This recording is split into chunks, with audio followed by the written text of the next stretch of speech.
ध्यान का लक्ष्य क्या है, ध्यान के द्वारा कहाँ पहुंचना है, सारी बातें अपने आप में स्पष्ट होनी चाहिए, उससे ध्यान सहज लगेगा। जैसे हम एक चौपाई के माध्यम से समझेंगे। शंकर सहज स्वरूप समारा, लागी समाधि अखंड अपारा। शंकर जी ने अपने सहज स्वरूप का स्मरण किया और अखंड समाधि लग गई। एक एक बात को गंभीरता से समझते जाएंगे। जैसे ही अपने मन को जानने के निकट पहुंचेंगे, सहज ध्यान लगेगा।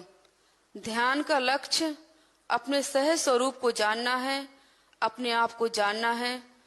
विचार करें बार बार, मैं कौन हूं, मैं कौन हूं।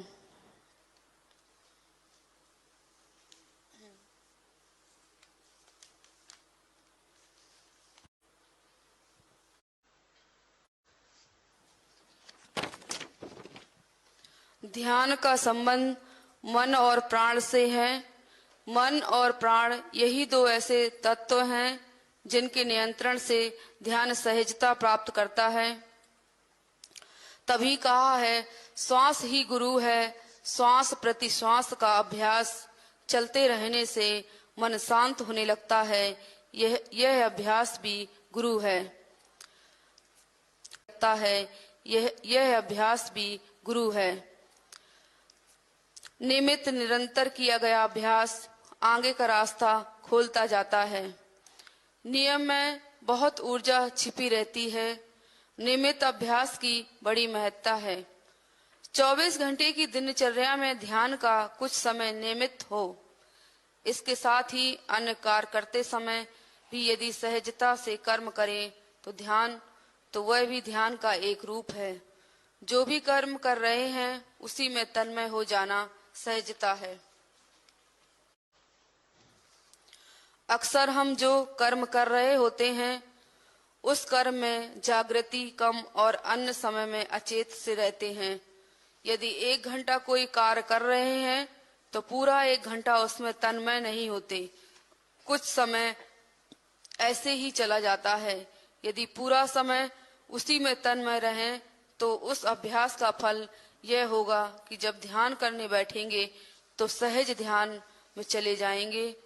23 घंटे तो अचेत रहें और 1 घंटा चैतन्य रहने का प्रयास करें तो अभ्यास अचेत रहने का अधिक होने के कारण ध्यान जल्दी नहीं लग पाता। 24 घंटे ही अभ्यास करना है। जो भी कर्म करें होश में रहकर, सजग रहकर करें। हैं उसी से मन चंचल रहता है। मन के विकार जब तक दूर, ध्यान से मन के विकार गिरते चले जाते हैं। विचार करके उनको सदैव के लिए हटाते जाना चाहिए।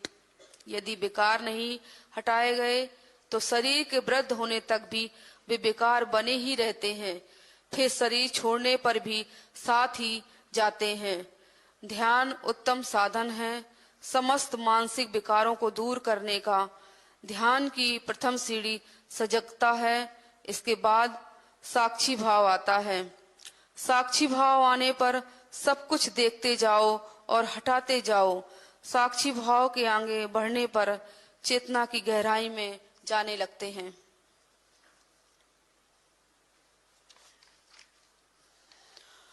और अपने ही सूक्ष्म शरीर का अनुभव होने लगता है। अपने अंदर जो मन और प्राण हैं वे भौतिक देह से भी जुड़े हैं और सूक्ष्म शरीर से भी। जब साधक सूक्ष्म देह को देखने लगता है तभी ध्यान की गहराई शुरू होती है। साधक तब दूसरों के सूक्ष्म शरीर को भी देखने लगता है।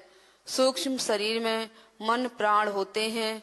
जब ध्यान की गहराई सूक्ष्म शरीर को भी भेद जाती है तब निज स्वरूप, सत्य स्वरूप, असली अस्तित्व का अनुभव होता है। साधना बढ़ने से सहज समाधि शुरू हो जाती है। हर कर्म ध्यान का ही साधन बन जाता है।